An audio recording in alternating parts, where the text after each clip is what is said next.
¿Qué tal si leemos en el libro de Apocalipsis, donde estamos viendo algunos pasajes? La semana pasada hablábamos acerca de lo que era el Señor viniendo y la Babilonia religiosa y comercial. Esta mañana queremos hablar algo del nuevo cielo y nueva tierra que trae Cristo a la tierra, pero queremos verlo en el contexto donde está. Y allí en capítulo 21, mejor leamos por favor, capítulo 21, versículo del 1 al 5, dice: vi un cielo nuevo y una tierra nueva, porque el primer cielo y la primera tierra pasaron, y el mar ya no existía más. Y yo, Juan, vi la santa ciudad, la nueva Jerusalén, descender del cielo de Dios, dispuesta como una esposa ataviada para su marido. Y oí una gran voz del cielo que decía: he aquí el tabernáculo de Dios con los hombres, y Él morará con ellos, y ellos serán su pueblo, y Dios mismo estará con ellos como su Dios. Enjugará Dios toda lágrima de los ojos de ellos, y ya no habrá muerte, ni habrá más llanto, ni clamor, ni dolor, porque las primeras cosas pasaron. Y el que estaba sentado en el trono dijo: he aquí, yo hago nuevas todas las cosas. Y me dijo: escribe, porque estas palabras son fieles y verdaderas. Esta porción de la palabra que Juan nos muestra le fue revelado al apóstol Juan estando en la isla de Patmos por obra del Espíritu Santo, mostrándole que el Señor va a hacer que todo lo que hoy día vemos como parte de esta creación que Él hizo allí en Génesis 1, pero que ha sido infectada por el pecado del hombre a través de todos sus rostros deformes de codicia, avaricia, destrucción, guerras, homicidios, violencia, injusticia, depravación sexual, etcétera. Todas estas contaminaciones que han manchado, corrompido y deformado la creación de Dios. Dios entonces, manteniendo su propósito original, que nunca ha cambiado, de hacer una creación donde more el hombre en justicia con su Dios, Dios va a hacer que toda esta creación actual pase, sea destruida con fuego. Y no destruida en el sentido de desaparecida, sino que la va a hacer una nueva creación. Nuevos cielos y nueva tierra donde mora la justicia. Y vamos a hablar de este tema esta mañana. Pero es importante que entendamos por qué hablamos de estos temas. Porque muchos cristianos que no conocen del tema de la segunda venida de Cristo o no han profundizado las enseñanzas básicas de las profecías por venir del Señor, creen que esto no es tan importante en la vida cristiana.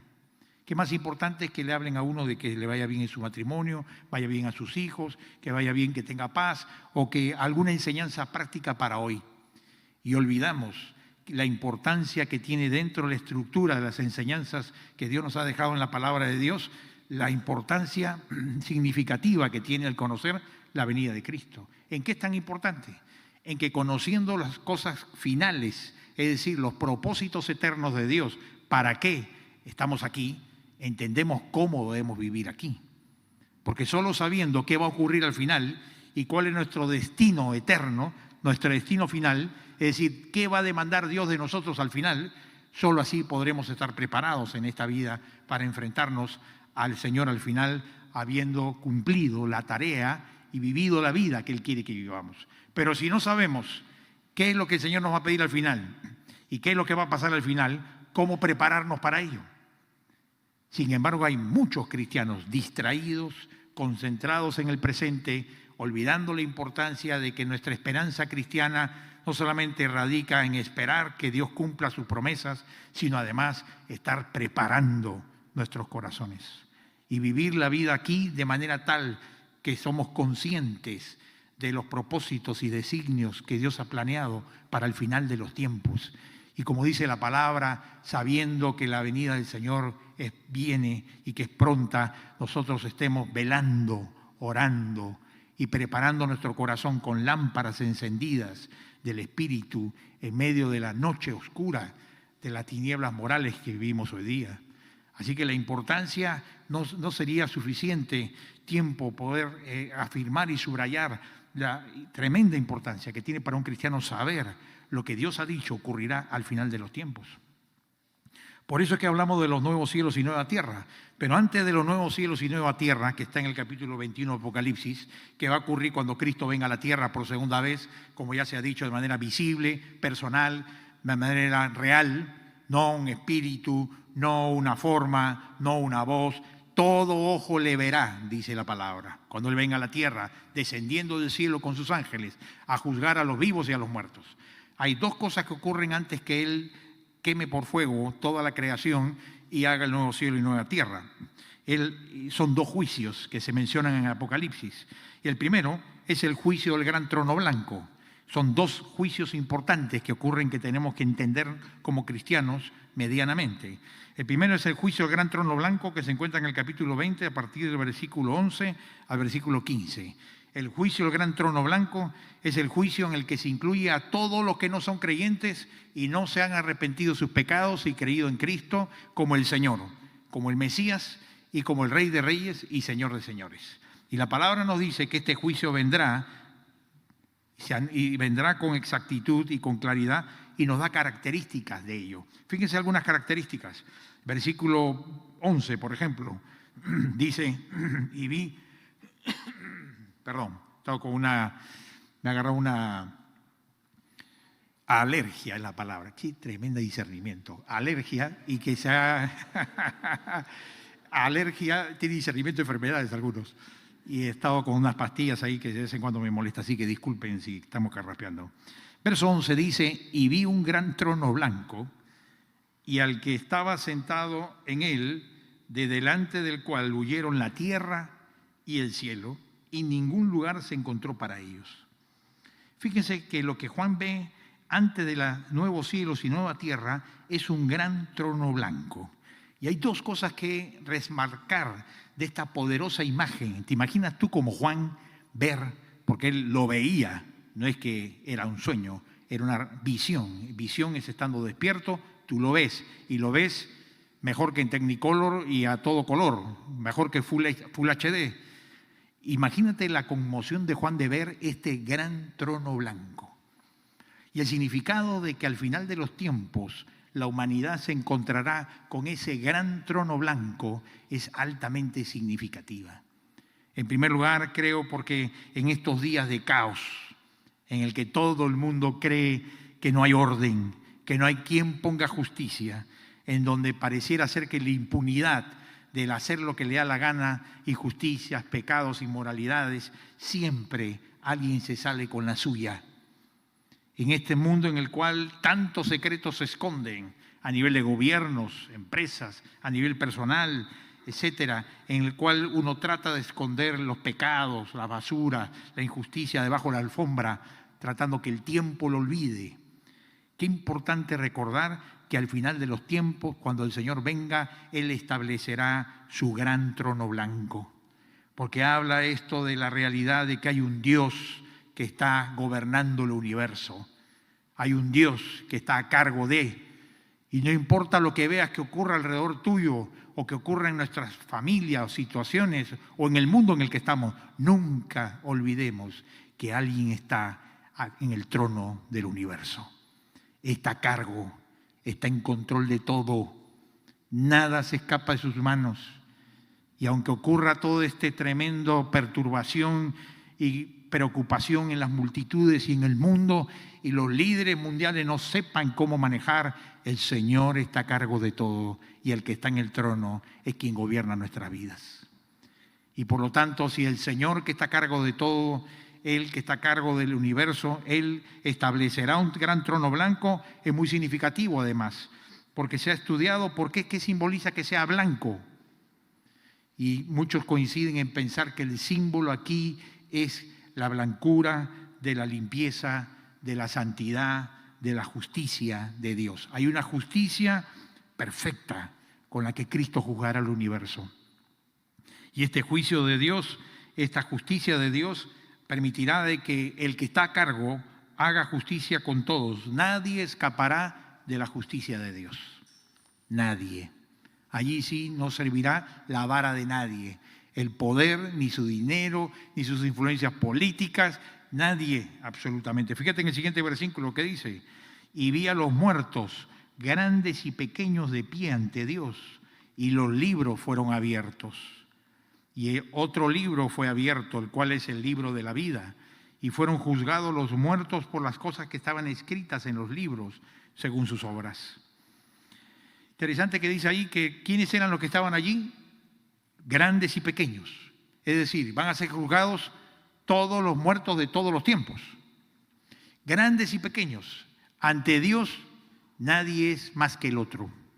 Ni tiene más poder, ni tiene más influencia, ni tiene más atribuciones. Grandes y pequeños, de todo el tiempo en la humanidad, desde los grandes conquistadores, de los grandes emperadores, desde los generales, los presidentes, los poderosos, los empresarios, los millonarios, hasta el hombre más sencillo, campesino. Todos daremos cuenta ante nuestro Creador. Grandes y pequeños estarán de pie ante Dios frente al gran trono blanco. Qué imagen tremenda, ¿no? De este mundo de injusticia, el saber que al final de los tiempos tal escena se da al final. Si alguna gente supiera de esto y creyera en esto, otro sería su manera de vivir aquí y su derrotero en la tierra, sabiendo que un día estarán, sean grandes o pequeños, ante Dios, frente al trono blanco.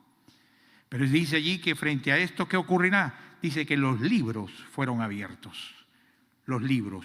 Y luego dice que otro libro fue abierto, el libro de la vida. Muchos han discutido sobre los libros, ¿qué pueden ser? Y muchos comentaristas, y me inclino a pensar en lo mismo, porque la Biblia no es inequívoca en hacernos ver en qué consiste el contenido de estos libros, en base a los cuales somos juzgados. Hay muchas interpretaciones que podrían tener una posición a favor u otra en contra. Así que interesante es encontrar que los libros, muchos piensan, lo que son es que se abren los libros, es la conciencia humana. La conciencia de cada ser humano en todos los tiempos, alguien ha dicho que es como la caja negra de los aviones. ¿Ha visto los aviones que tienen su caja negra? Que es una caja negra hecha de un material que resiste incluso fuego de enormes temperaturas para que si hay un accidente y se quema el avión o se va al fondo del mar, nada del contenido de la caja negra sea trastornado, modificado, afectado, porque en la caja negra se guardan todas las comunicaciones grabadas, todas las decisiones que se tomaron en la cabina del piloto, todas las conversaciones que hicieron antes que el avión sufriera el accidente, se graban allí. Con eso se rescata y la Agencia de Aviación Mundial analiza el contenido y lo que hace es establecer nuevos protocolos para que los errores o fallas mecánicas ocurridas puedan ser previstas en los próximos aviones y en los próximos entrenamientos de pilotos. En la caja negra sale todas las decisiones, todas las conversaciones, todo lo que hablaron en la cabina. Pues yo creo que la conciencia es como una caja negra, pero en nuestra vida, que ha grabado todo. Y lo que ocurre es que al final de los tiempos se prende la grabadora, la caja negra de la conciencia, y sale a la luz todo lo que pensamos, dijimos, lo que hicimos y lo que no hicimos, pero quisimos hacer y no nos ligó. Todo sale a la luz. Ahora, para quien no tiene a Cristo, en el cual, por lo tanto, sus pecados no han sido perdonados, limpiados y borrados, como en el caso de nosotros los cristianos, que también tenemos conciencia culpable por nuestros pecados, porque pecadores somos todos, pero nos hemos arrepentido en Cristo y hemos venido al Señor, la sangre de Jesucristo nos ha limpiado de toda nuestra maldad. Y la caja negra está limpia, porque es la justicia de Cristo la que aparece allí y no la tuya ni la mía. Así que los cristianos estamos salvados para una situación así, pero el no creyente, que es el que está aquí frente al gran trono blanco, que no ha venido a Cristo, que no se arrepintió de sus pecados, que mantuvo sus pecados, como dice la palabra, retuvo sus pecados al no confesarlos y apartarse de Él y venir a Cristo para que mueran sus pecados, sus propios pecados que denotarán, revelarán su conciencia, sus propios hechos y palabras lo condenarán. Y es importante entender esto porque significa entonces que, como dice allí, somos juzgados según nuestras obras. Entonces no es el Dios injusto que castiga a la gente porque quiere y a este lo condeno porque no me creyó. No, es tus propias palabras, tus propias decisiones, omisiones o comisiones que has hecho son las que le condenarán al hombre. El hombre se condena a sí mismo. Dios da la sentencia de la decisión que tomaste que te condenó a ti mismo, porque no viniste a la salvación en Cristo Jesús. Punto. Es así de claro. Ahora, ¿quién está juzgando? Es lo más interesante. Si ustedes ven allí, al pie de esta cita, hay dos pasajes que les invito a buscarlos después en su casa. Mateo 25 y Juan 5. En los dos coincide lo mismo. El que va a juzgar a los vivos y a los muertos en la venida de Cristo y se pondrá en el trono blanco y juzgará a la humanidad no creyente entera, es Jesucristo. El Señor Jesucristo mismo en persona. Juan 5:22 es contundente. Dice, porque el Padre a nadie juzga, sino que ha dado todo el juicio al Hijo. El Hijo es el que juzga. Y esto es importante, porque fíjate tú, ¿quién es el que va a estar sentado en el gran trono blanco juzgando a todos los seres humanos? El que hizo todo por salvarlos. Siendo Dios se hizo hombre, murió en la cruz y derramó hasta su última gota de sangre por amor a todos ellos. Y ellos rechazándolo, dándole la espalda, con incredulidad, con soberbia, o queriendo vivir su propia religión a su manera, o viviendo su vida como han querido, le dieron la espalda a Cristo. El mismo Cristo que entregó su vida hasta su último aliento por Él mismo tiene la autoridad de juzgarlos, porque Él entregó su vida, porque el Señor murió para salvación de todo hombre y mujer que cree y se arrepiente en Cristo Jesús. Qué tremenda imagen, ¿no? De que el Cristo Salvador, que todavía tendrá las marcas en sus manos, en el costado y en los pies del sacrificio en la cruz, Él mismo será el que esté sentado en el gran trono blanco, juzgando a la gente que no quiso venir a Él en el tiempo de hoy, cuando el Señor da la oportunidad a que todo hombre y mujer que se arrepienta tenga perdón de pecados, vida nueva y sea salvado del juicio del gran trono blanco. Eso es lo que la palabra nos muestra. Porque cuando vemos esto recordamos algo, ¿no? Muy importante. Cuando dice que todos serán juzgados según sus obras. ¿Por qué todos juzgados según sus obras, todos serán condenados? Porque no hay justo ni aún uno, dice la Biblia. Qué importante que entiendas esto. La Biblia dice que Él ha mirado a la humanidad y Él ha encontrado que no hay justo ni aún uno. Ni uno. En la historia de la humanidad, desde Adán hasta la venida de Cristo, ni un hombre o mujer, joven o adulto, es justo, encontrado justo delante de Dios. Todos hemos pecado, a una nos hicimos inútiles, diría Pablo. Todos se apartaron del camino de Dios. Todos nos hemos apartado del camino del Señor. Por eso es que sin Cristo no hay posibilidad de salvación ante este trono blanco. Y el siguiente versículo último del gran trono blanco es dramático. Dice, y el mar entregó los muertos que había en él, y la muerte y el Hades entregaron los muertos que había en ellos, y fueron juzgados cada uno según sus obras. Lo que te está diciendo aquí es que cuando el mar entregó los muertos, ¿qué te está diciendo? Que todos los seres humanos serán juzgados, los que han muerto sin Cristo. Y que no importa la época, el tiempo, cuándo o cómo moriste, o en qué tiempo fue tu muerte, todos se presentarán. Dice que los muertos saldrán del Hades y serán presentados frente al gran trono blanco. No hay posibilidad que después de la muerte haya una segunda oportunidad, como algunos piensan o esperan. No hay segunda oportunidad después de la muerte. Esta es la oportunidad, la que Dios te da antes que mueras. Por eso la palabra llama a esta vida el valle de la decisión. El valle donde muchos pueblos toman decisiones eternas frente a Cristo. De ahí la urgencia de predicar el Evangelio y hacer ver a la gente que está entontecida, atontada, atolondrada por el materialismo, el trabajo, el estudio, el correr, que lo más importante de esta vida es correr hacia dónde, a la muerte sin Cristo, o detenerte para dar prioridad a Dios en esta vida y prepararte para no encontrarte al final de los tiempos delante del gran trono blanco. El trono blanco es para todos los que están allí juicio y condenación eterna. Y dice que todos serán echados en el Hades, donde justamente es el lugar de los muertos sin Cristo. Y la Biblia habla claramente del estado de condenación eterna para los que mueren sin Cristo, que es básicamente lo que dice Pablo en Tesalonicenses. El estado de condenación eterna es estar eternamente sin Cristo y sin Dios. Es la vida que escogiste aquí en la tierra, sin Dios y sin Cristo, más que por ritos, ceremonias y formas externas que nunca fueron sinceras de corazón. El que decidió vivir sin Cristo aquí morirá y vivirá sin Cristo por toda la eternidad. Y no nos podemos lograr imaginar lo que son esas tinieblas sin la presencia de la verdad, del amor, de la luz, de la paz, de la santidad que Cristo encarna.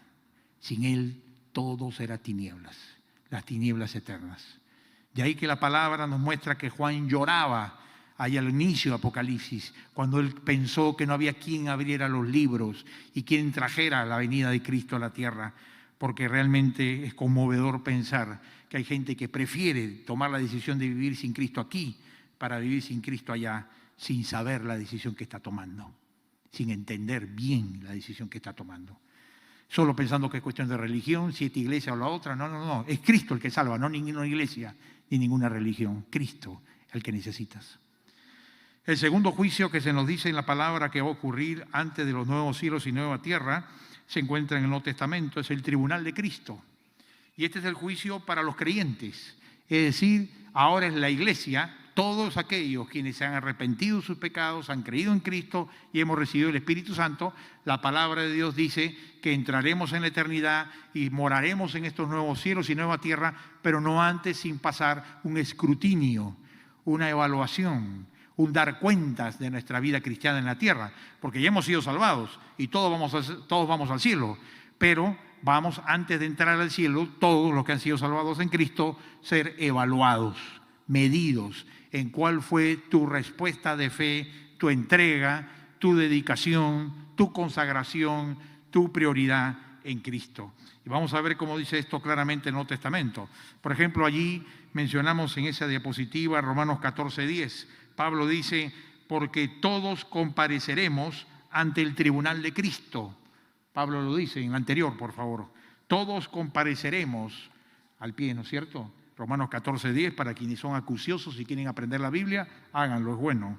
Todos compareceremos, y él menciona algo que antes no había mencionado, Pablo, el tribunal de Cristo. ¿Qué es el tribunal de Cristo? El tribunal de Cristo viene a ser lo que era la Bemá, que era el jurado para competencias o competiciones deportivas que habían en las Olimpiadas griegas. Cuando habían competiciones deportivas, recuerden que las Olimpiadas, los panamericanos que se hacen hoy aquí, no lo inventamos nosotros los occidentales, sino los griegos, los Juegos Olímpicos. Y de ahí nace la idea del Juego Olímpico del Olimpo, justo de los dioses griegos. Y la Bemá era el jurado que establecía de todos los que habían corrido, quién llegaba primero, quién llegaba segundo y quién llegaba último. Todos llegaban y el jurado establecía los premios. De ese término, Bemá, de competiciones griegas deportivas, de que toma Pablo este concepto del tribunal de Cristo, señalando algo muy importante, y es que todos corren, todos llegan a la meta, pero algunos reciben un reconocimiento y recompensa y otros pierden recompensas y pierden reconocimiento por su falta de entrega en la carrera. Ese es como el que se dedicó, se sacrificó, no tomó ni Coca-Cola, no comía ni tallarines, no hacía nada todo el día en el gimnasio, 8 horas diarias de entrenamiento y gana la medalla. Y el otro que comía Coca-Cola, comía su pasta, comía sus tallarines y todo, llega último. Bueno, es lo mismo. Es cuánto has puesto tú de dedicación, de entrega. Pablo va a decirle a Timoteo, el que corre, corra de manera tal que alcance el premio. Está diciendo que no es la pasión o el objetivo el premio, sino la pasión y el objetivo de la carrera cristiana es que el que preside la Bemá, el tribunal de evaluación de las competencias cristianas, es Cristo, y que nuestra pasión y motivo de toda nuestra consagración debe ser honrar al Rey de Reyes y Señor de Señores. No es ganarle al otro cristiano, no es que yo sea glorificado, no es que mi premio sea el objetivo. Gano el premio porque es lo que el Señor me pide que haga, que corra y dedique apasionadamente y con sacrificio mi vida como una carrera de un atleta para que Cristo el Señor sea honrado en todos nosotros. En la gloria del Señor, la pasión del atleta cristiano en la carrera de la vida cristiana es que el nombre de Jesucristo sea honrado, enaltecido y conocido por los demás.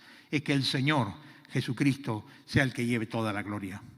Y entonces, en ese sentido, entendemos que el tribunal de Cristo es como aquellas competiciones griegas de antaño, en las cuales los atletas se preparan y hacen sacrificios, hacen esfuerzos, hacen entrenamientos para poder llegar a la meta y honrar al Señor. Pues dice así Pablo, ahora en 2 Corintios 5:10, que esto es el tribunal de Cristo. Todos seremos evaluados de cómo corrimos esta vida. Algunos corrimos, pero que parecía que estábamos, ¿no es cierto?, contestando un email, ¿no es cierto?, porque corrimos con una pachocha, ¿no es cierto?, con una displicencia, desidia, falta de control, falta de sacrificio, buscando la comodidad, buscando el confort, buscando nuestras conveniencias y no estando dispuestos a sacrificarnos por llegar a la meta de Cristo. Pablo dice, porque es necesario que todos nosotros comparezcamos, pastores, líderes, creyentes, todos, ante el tribunal de Cristo, la bemá, para que cada uno reciba según lo que haya hecho mientras estaba en el cuerpo, sea bueno o sea malo. Este tribunal de Cristo significa que hay varios aspectos de la vida que a lo largo del Nuevo Testamento se nos enseñan, serán juzgados, evaluados por el Señor. Y es bueno saber que no solamente nos presentaremos y daremos cuenta de cómo vivimos la vida cristiana aquí en la tierra, un día darás cuenta de esto, porque el que viene aquí a la iglesia cada 6 meses más o menos, o cada 3 meses, o del que viene cada domingo, el que ora y lee la palabra cada día, el que sirve al Señor con sacrificio, el que está dispuesto a santificar su vida, evidentemente recibirá una palabra de aprobación y reconocimiento del Señor, que no lo recibirá el que viene a la iglesia en fiestas de guardar y cuando muere un arzobispo, ni siquiera un obispo, no ora, no busca al Señor, no estudia la palabra, no santificó su vida, no cuidó su vida para que viva fuera el pecado. Son dos condiciones distintas. Ambos serán salvos, pero unos ganarán medalla y otros no. Fíjate qué aspectos serán evaluados según el Nuevo Testamento. Número 1, se revela lo que cada uno ha hecho.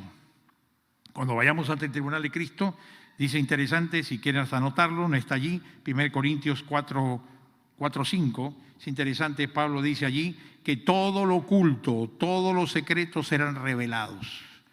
Todo lo oculto y secreto. Y yo creo que muchas cosas que están escondidas, porque uno puede hacer lo bueno, lo correcto, venir a la iglesia, estar sirviendo, leer la Biblia y tu corazón tenerlo podrido. Podrido por el enojo, el resentimiento, la codicia, la envidia con otros. Y estar sirviendo al Señor, sí, pero más con intenciones y motivos que no son santos. Así que lo que se nos dice aquí es que los motivos de nuestro servicio también serán evaluados por el Señor. ¿Servimos para honrar a Dios y bendecir a la gente? ¿O servimos para que nos vean, nos tomen fotos y nadie hable mal de nosotros? ¿O servimos por competencia, por envidia? ¿O para demostrarle a ese hermanito allá que también yo puedo? O peor, querer impresionar a un pastor o a un líder. O peor, para mostrar como Ananías y Zafira que somos espirituales, nosotros tremendamente espirituales. Y por dentro estamos hablando y está esa bandija que se cree y el otro acá y tenemos lleno el corazón de motivos impuros. Servir y hacer lo correcto a Dios con motivos impuros será motivo en el tribunal de Cristo de ser reprendidos por el Señor, ser corregidos por el Señor. Y dice la palabra que cuando nos presentemos a Dios vivamos de manera tal que cuando nos presentemos ante Cristo no seamos avergonzados. Qué tremenda frase que a mí siempre me ha venido a la mente.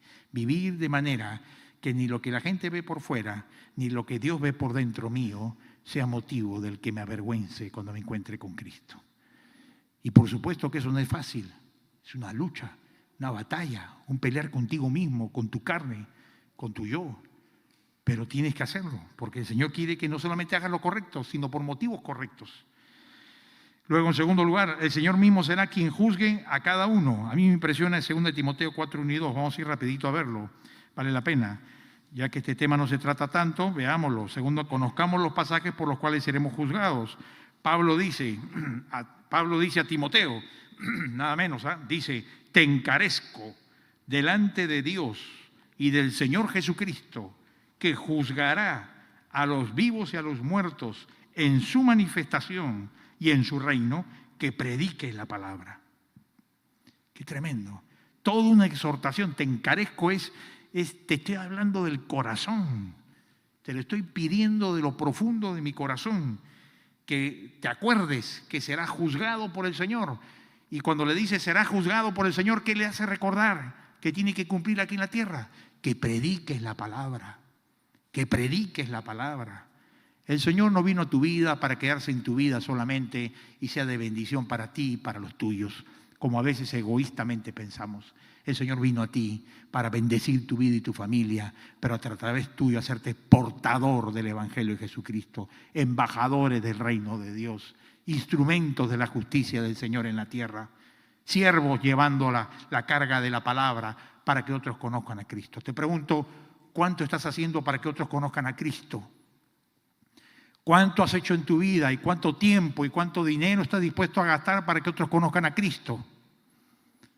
¿O solo estás dispuesto a hablar cuando estás en tu zona de confort? Si está en mi oficina, le hablo del Señor, ¿no? Si está en la fiesta infantil de mi hijo, le hablo del Señor. Y si le hablo. Si está en mi entorno de confort, sí le puedo hablar del Señor. Pero no me pida, pastor, eso de venir a reuniones, encuentros, servicios, células, ir a reuniones cuando hay frío, ir a viajes misioneros, aportar para las misiones, para que otros conozcan el Evangelio allende los mares. No, pastor, yo ya bastante estoy haciendo por el Señor. Bueno, asegúrate que estás haciendo bastante por el Señor, porque serás juzgado si fuiste ese instrumento de predicar la palabra o no. Y bien claramente el Señor dice, te encarezco que darás cuenta al Señor. Si fuiste tú dedicado portador del Evangelio o un comodón cristiano mirando su televisión para que otros sirvan al Evangelio, porque tú eres muy importante y tu dinero y tu tiempo más. Por lo tanto, tú no puedes dedicarte a servir el Evangelio. Ten cuidado de que te avergüences delante del Señor por no predicar el Evangelio. En tercer lugar, el Señor mirará y evaluará si vivimos en consonancia con su plan y voluntad aquí en la tierra. Es decir, hemos vivido de acuerdo a lo que la palabra de Dios nos demandaba, aún incluyendo esos versículos de la Biblia y esos capítulos de la Biblia y esos temas de la Biblia y esos puntitos de la enseñanza bíblica que te incomodan a ti o a tus hijos o a tu familia o están contrarios a la ideología de este mundo. Ten cuidado de no hacer de la Biblia una ensalada en la que saco lechuga, pongo tomate, pero esto no me gusta, los pepinillos, no me gusta esto acá, saco las zanahorias. No, la Biblia no es una ensalada para escoger buffet. La Biblia es se toma toda o se deja toda. Y por lo tanto significa que hay que vivir en consonancia con la palabra de Dios. Dios no te ha preguntado si estás de acuerdo con sus principios. Dios te está ordenando, si eres cristiano, que cumpla su palabra. Punto. Si te agrada el mundo o coqueteas con el mundo o te agrada lo que piensa el mundo, contrario a la palabra de Dios, resuelve tus conflictos morales y racionales estudiando la palabra de Dios más y poniendo claramente la palabra frente a toda ideología o filosofía de este mundo. Tienes que tener claridad si eres de Dios o no. Y eso se ve en tu actitud frente a la palabra de Dios. Si la tomas toda o la tomas lo que te conviene, nada más. Fíjate lo que dice en Timoteo 6:14. Dice Pablo que guardes el mandamiento sin mácula. ¿Qué es mácula? Sin mancha, sin ni reprensión, hasta la aparición de nuestro Señor Jesucristo. Pero a mí me gusta más el que está citado y no mencionado, que es 1 Juan 2:28. 1 Juan 2:28, que está allí, te recomiendo que lo busques en tu Biblia, dice así. Juan, el mismo Juan que ve la visión en Apocalipsis, dice, y ahora, hijitos, permaneced en Él, para que cuando se manifieste tengamos confianza, para que en su venida no nos alejemos de Él avergonzados. Qué tremendo. No nos alejemos de Él avergonzados.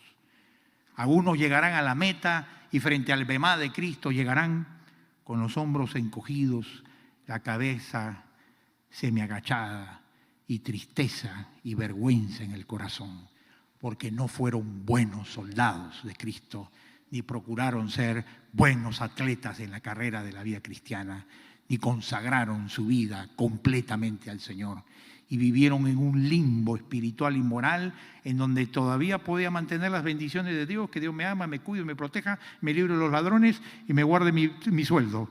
Y por otro lado, no nos consagrábamos completamente al servicio y a la honra del Señor. ¿Dónde estás tú? ¿Entre los que se sentirían avergonzados si el Señor viene mañana? ¿O de los que se dan cuenta que tienen que arreglar su vida cristiana y cumplir y vivir aquí en la tierra como Él quiere que vivamos, para que no nos seamos motivo de vergüenza en la segunda venida del Señor?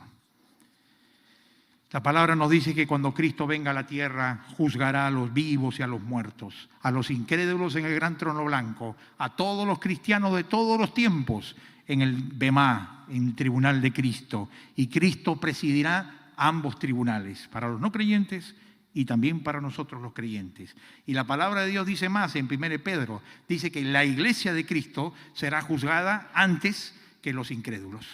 Es decir, el tribunal de Cristo en orden cronológico será primero. Primero el Señor juzgará a los que le conocieron, que somos los que tenemos más responsabilidad. Y después juzgará al mundo incrédulo. Ese será el orden de los juicios, lo cual denota la importancia que el Señor le da a este tribunal de Cristo. Pero esto no es para meter miedo ni para que estemos nosotros aquí sin dormir.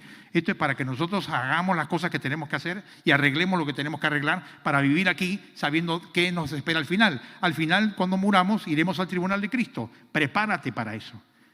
Prepárate para que hacerlo, vivas de manera aquí que honra al Señor y cumpla su palabra en lo que te gusta y lo que no te gusta, en lo que te duele y lo que no te duele, en lo que te es difícil y en lo que te es fácil. Eso es lo que el Señor quiere que hagamos. Y entonces luego de los juicios vendrán los nuevos cielos y la nueva tierra. Y ahí vemos nosotros algo interesante. La palabra de Dios nos dice, decíamos al comienzo, que toda la creación actual no es más que una creación antigua ante los ojos de Dios. Esta es la creación de la ropa desgastada, apolillada y llena de huecos y sucia por los miles de años ya del hombre viviendo en pecado y ensuciando la habitación natural de la creación que Dios le dio al hombre. Dios creó al hombre y a la mujer en el plan original para que fuéramos a la imagen y semejanza de Dios. Ese fue el propósito original. Y desde la imagen y semejanza de Dios, en amor, en bondad, en santidad, en temor de Dios, desarrolláramos esta creación de cielos y tierra que hizo en Génesis capítulo 1. Pero la Biblia dice que el propósito original de Dios fue interrumpido por el pecado del hombre. Pero el propósito original nunca Dios lo desechó. Él continúa con su propósito de hacer una creación donde el hombre a imagen y semejanza suya viva en justicia, en amor y en verdad. Y lo va a hacer. Y en su segunda venida de Cristo establece un nuevo cielo y una nueva tierra. Así que podemos hacer una comparación. Hemos hecho una comparación para tratar de ser didácticos en algo que es complejo, y yo sé que es complicado para algunos. Podríamos decir que hay una primera creación, que es la antigua creación presente, que está destruyéndose. Si no, vean el Amazonas, lo que está pasando allá. ¿Han visto lo del Amazonas? Miles y miles y miles de kilómetros del pulmón del mundo destruidos y por la desidia humana. Pero Apocalipsis, el libro, nos habla de una nueva creación que vendrá y se nos dan los rasgos generales. Así que aquí tenemos una comparación de cómo es la antigua creación decadente, ¿no? Esta creación decadente actual, decadente por el pecado del hombre, contaminada, sucia, llena de maldad, llena de odio, de guerra, de sangre, como esta creación, dice la palabra, ya está anunciado su final de esta creación decadente. Y Cristo viene, le pone punto final y nunca más recordaremos esta antigua creación. Y a partir de su venida empezará en el futuro una nueva creación de cielos y tierra nueva, donde allí solamente morarán los que se arrepintieron y creyeron en el Señor. Todos los demás serán echados fuera de esa creación nueva y cielos nuevos, irán al Hades, a la condenación eterna, a las prisiones eternas y no morarán en la tierra. Comparaciones rápidas, interesantes entre la primera y la segunda creación. Número 1, en la primera creación la palabra dijo que por el pecado del hombre se maldijo la tierra. De paso, se maldijo la tierra, no se maldijo al hombre, ni tampoco maldijo el trabajo, ni tampoco maldijo al hombre con trabajo, como algunos creen el día lunes. Sobre todo el lunes dicen, no, la maldición, no he vivido el trabajo. No. El trabajo era plan bueno de Dios siempre. Me maldijo la tierra. La tierra está afectada por el pecado del hombre, como dice Isaías, ¿no? Los moradores de la tierra son como hombres ebrios que se tambalean sobre la tierra y administran mal, con codicia y avaricia, la tierra. Y en el Nuevo Testamento, la nueva creación que hará, la maldición será quitada. No habrá más maldición sobre la tierra. En segundo lugar, dice allí que con trabajo, con aflicción, todos los días ganarás tu pan, aflicción diaria. En la nueva creación no habrá más dolor. Me encanta lo que dice 21:4. Dice que Dios enjugará, secará toda lágrima y no habrá más llanto ni dolor. ¿Tú sabes cuánto dolor hay en la creación actual? ¿Cuánto dolor emocional? Dolor interno del alma, dolor físico, dolor de necesidades, de hambre, de heridas, de muerte. La palabra dice que en la nueva creación no habrá más dolor, porque no habrá más enfermedad, porque no habrá más muerte. Así que todas las causas de aflicción y dolor serán quitadas y el hombre a la imagen y semejanza de Dios vivirá en paz, con la paz de la presencia de Dios. En tercer lugar, regresamos al polvo. En esta nueva creación todos terminamos en el Jardín de la Paz o donde usted escoja, pero todos terminamos allí, volviendo al polvo, ¿no es cierto? Del polvo venimos y al polvo volveremos, sí o sí, todos los que estamos aquí. Bueno, en la nueva creación no habrá más muerte, tendremos vida eterna. Bendito el Señor. Ya no habrá más velorios, ni entierros, ni funerarias. Tendrá que cambiar de chamba los que están dedicados a las funerarias. Dice que hoy crece la maldad. La maldad hoy día crece de continuo. Cuando Dios vio a Noé, antes de juzgar al mundo con el diluvio, dijo: veo que la maldad y la violencia crece constantemente cada día. Yo creo que lo mismo podría decir el Señor hoy de esta generación. Violencia, asesinatos, feminicidios, maldad, prepotencia. Dice la palabra que en la nueva creación no habrá nada contaminado. Dice la palabra, nada inmundo entrará en la ciudad de Dios. En el nuevo Jerusalén, en la nueva vida eterna, en la cual estaremos conscientes, donde habrá responsabilidades, conocimiento, servicio a Dios y nos reconoceremos unos a otros, como dice la palabra. Nada inmundo entrará. O sea que ahí sí podrás dejar tu casa sin llave. Olvídate las rejas, la alarma, el perro y todo lo demás. Nada inmundo entrará. Qué tremendo. No, nos cuesta concebir un mundo así, ¿sí? Este es el mundo que Dios quiere crear y que Dios quiso crear y que el hombre en su rebelión lo estorbó. Y finalmente dice, el diablo tienta en la actualidad. Todavía el tentador anda dando vueltas buscando a quien devorar, al cristiano despistado. Pero dice que el diablo será apresado para siempre, puesto en cárceles eternas y nunca más podrá tentar a ningún hijo o hija de Dios y viviremos en paz, porque nuestra naturaleza carnal será retirada. El mundo ya fue y el diablo encarcelado. Los tres enemigos del cristiano, diablo, mundo y carne, habrán desaparecido y viviremos en paz y en victoria para siempre en Cristo Jesús. En el amor, en la verdad y en la paz y en la pureza de Cristo. Y finalmente, hoy vivimos alejados del árbol de la vida, el símbolo del paraíso, porque recuerden que el ángel echó a Adán y Eva del paraíso para que no comieran más del árbol de la vida, que simbolizaba el fruto de la vida eterna. Pero en Apocalipsis se nos dice que el árbol de la vida nuevamente será puesto a nuestro acceso y podremos entrar a él y tendremos acceso nuevamente a aquel árbol de la vida del que fuimos echados en el paraíso. Y este árbol de la vida, ¿qué significa? Que el que come de él tiene vida eterna.